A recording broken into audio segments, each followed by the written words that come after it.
I hope you can tell through this presentation that there have been hundreds and hundreds of hours put into the information and the proposals that have been presented to you today.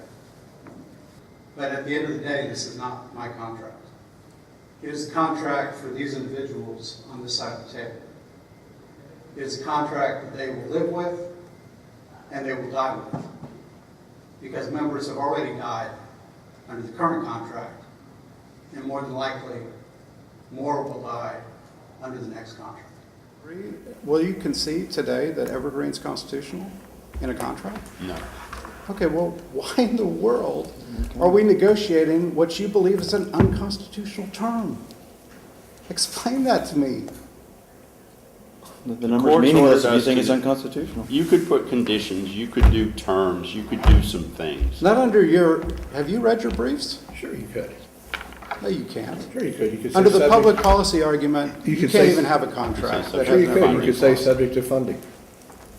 Subject to appropriation, subject to funding. That's it. That's not an Evergreen.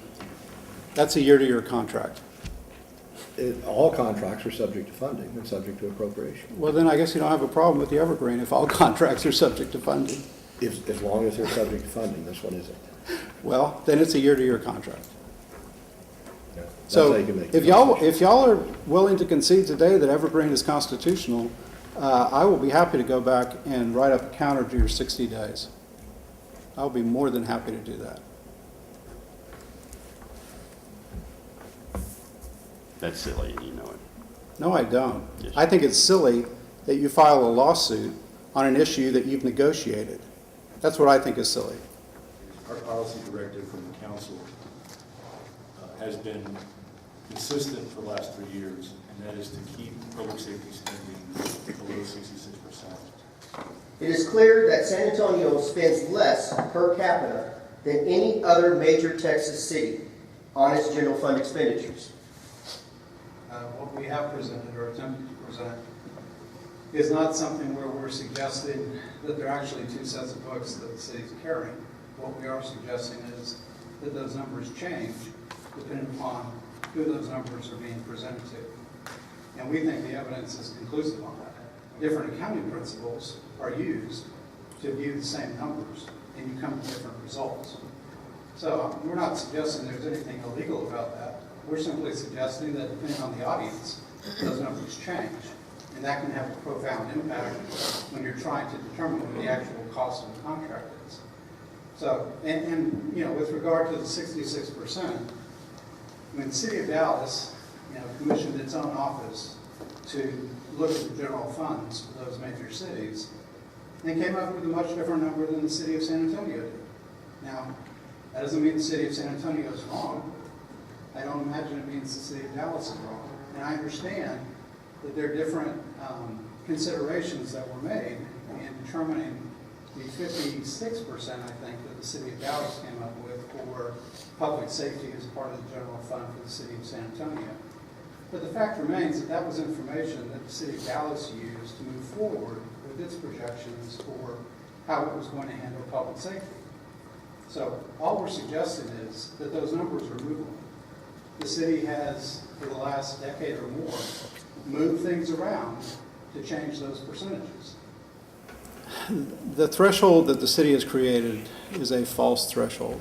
It is a threshold that the city uniquely controls. I understand, Jeff, there's a finite amount of money, but the problem is you're putting that money in different pots. And so you can make that pot bigger or smaller, contract it. You can make the same amount of money that's in public safety a higher percentage of the general fund or a lower percentage of the general fund. And you've done that. You're absolutely right. We offered $41.7 or $41.5 million in pay adjustments and $67 million in cost avoidance, future cost avoidance in healthcare. That the difference between doing a 2016 contract and a 2017 contract because of Healthcare. another year Of legacy. actually it's going to be 18 months of legacy by the time you Right. get to January 1. Right. That is what is That's a affecting- factor. It's a factor. And the longer they delay, the worse it's going to be. So it's also because you had you had the complete not the complete, but you had a big chunk of the 66% to work with, which gave you more flexibility because they were earlier in time.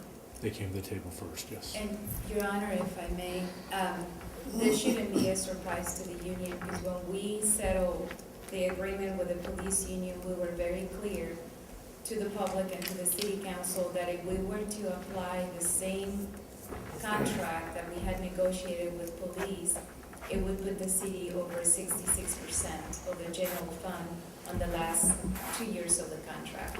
So it was well known that in order for us to stay within our 66%, and this is again what was publicly shared with the public and the council, the proposal for fire would have to be less than police.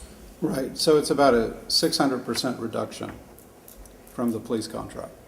If we put a 5-year contract on the table that had $50 million in cost avoidance on healthcare, total numbers, don't worry about how it's broken up year by year, 50 million in cost avoidance, and we asked for $50 million in wages, $0 contract, right? Wages minus avoidance. Would that blow your 66% general fund budget? To put it another way, to fit within your 66% number, Right. any contract that the union accepts, by your methodology, will have to be a negative contract. That's a true statement, right? If I have $100,000 to settle a case, and that's all the money I have,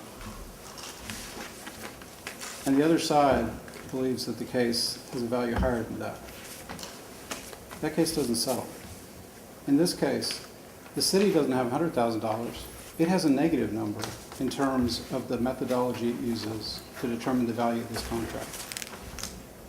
That number, and I didn't get an answer, but I think I know the answer, and the city can tell me I'm wrong. I think based on the city's numbers, to get to 66%, it needs to have a contract that equates out to negative $27.9 million. Now, if the city can have a contract that is a positive contract and still meet the 66% figure, What's the number? that would be good to know. And so if you look at those numbers, what y'all actually did was you took, like you can see there are 247 total claims, for example, in 2013. You say you approved 227 claims, you fully denied 20, and you partially denied 62. So what you actually ended up doing was you took your partial denials and you put them into your approved claims, because otherwise those numbers don't add up. And so when you're doing that, it skews the whole system, because I don't know if that means you approved someone going to the doctor one time, but then you denied the rest of their claim. I have no idea what fully and partially denied means. All I'm suggesting is it's pretty disingenuous, and this kind of proves our point, to say that 91% of the 247 claims were approved, because that's simply not true. That's not true. And with regard to the cancer claims, I understand the city's position regarding what the language in the statute means. I think we do have a disagreement as to how that language should be applied. But what I also disagree with is the testimony that we received from, I don't remember if it was Ms. Ojo or Ms. Anaya, but one of them testified that there is a policy in place by the city, and in fact there's a letter from the fire chief to this effect, to initially deny every one of these cancer claims because of the difficulty in processing the claim within the 15 days or whatever. That policy, and I asked a number of questions to those individuals about it, that policy is across the board, as far as I can tell from their testimony. And unless that's changed, which I don't know if it has, maybe it has. Those depositions weren't that long ago, a few months. But that would include claims under testicular or prostate or non-Hodgkin's lymphoma. So even under your interpretation of the statute, which I respectfully disagree with, I think the city is still initially denying all of those cancer claims. Healthcare costs are unknown, given the factors that we're dealing with, a lot of dependents, nobody motivated, again, don't take this the wrong way, nobody motivated to be good consumers of the health plan drives those costs up to a point where, again, they're unsustainable. Well, I think we've said from the very beginning, I think we've been very consistent on our position with regard to how healthcare can be changed from the union's perspective. I mean, I can tell you, there are a number of members that believe there should be absolutely no changes to healthcare. And that to the extent there's a contract that has any change to healthcare, they will vote it down. So, the idea that we're in a place where it should be acceptable that there are some changes to healthcare, it needs to be understood that this has been such an important part of their compensation since, what, 88? Something like that. For most of the current employees' careers. Right. But again, if you please keep in mind that firemen are willing to take on the responsibility of making sure that they're, if and when they do get balance bill, they're taking that responsibility on themselves. That is a huge deal. Say that one more time. The firemen are willing to take on the responsibility of education and educating their users to make sure that balance bill and appeals are minimized. We've got concerns, but as you can tell from today and from the prior sessions, we've already talked with you much more about a concept like this than we did with police. Sure. So we're seriously considering it, and we appreciate the hard work, but we do have those concerns. And we are not willing at this time to allow a union-controlled or an ultimate, Ricky keeps saying, ultimately union-controlled board make annual budget decisions. And the only thing, or about budget decisions, benefit and contribution decisions. And who's paying for it and who's deciding the benefits, we believe should be decided here at the negotiating table. The union's proposal, the union's demand of the trust model separates those two things, which we're having a hard time reconciling, and recognizing what you're saying, you're going to manage it yourself, and you've warned all the firefighters, if it spins out of control, you're going to pay for it. But The proposals on the table have divorced the issue of authority over benefits and who controls them versus who pays for them. And at the last mediation session toward the end, I said we would really like to know that there is a set of circumstances where the city can envision giving that control, referring to the control and the trust, to the firefighter. And Jeff, your response was, there is a set of circumstances where the city would consider a trust. You then went on to say the circumstances would be something to negotiate, but that there would be a set of circumstances. And you also said you understood, speaking for the city, that this was the union's bottom line position and that there has to be a trust or we're not going to do an agreement. So I feel relatively certain that coming out of that last meeting, we were all on the same page in terms of the union's position. I don't think there's much room for misunderstanding. And the position that we took was one that we thought would address the primary issues that affect both the city and the union. One of those issues being the sustainability and stability of the city's financial commitment, because that would be defined moving forward. That the risk to the city would be eliminated, because that risk would be placed squarely on the firefighters.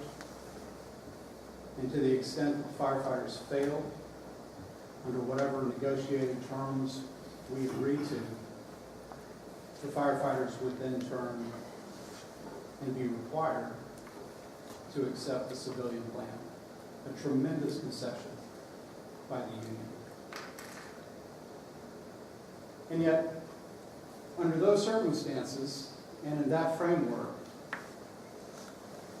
the city brought us this morning a plan that did not even mention a trust, that completely denied control to the union in any form or fashion, that required higher contributions and lower benefits to the firefighters.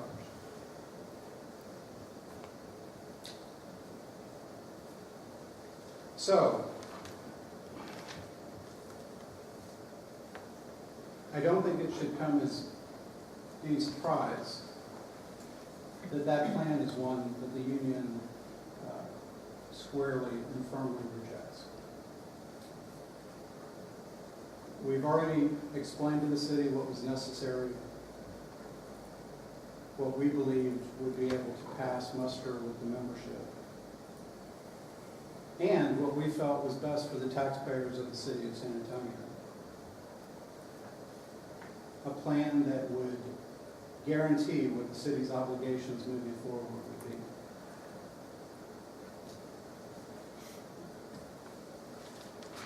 So, we take the fact that the city understood our position, recognized it as a bottom line position, and completely ignored it as a rejection of that position.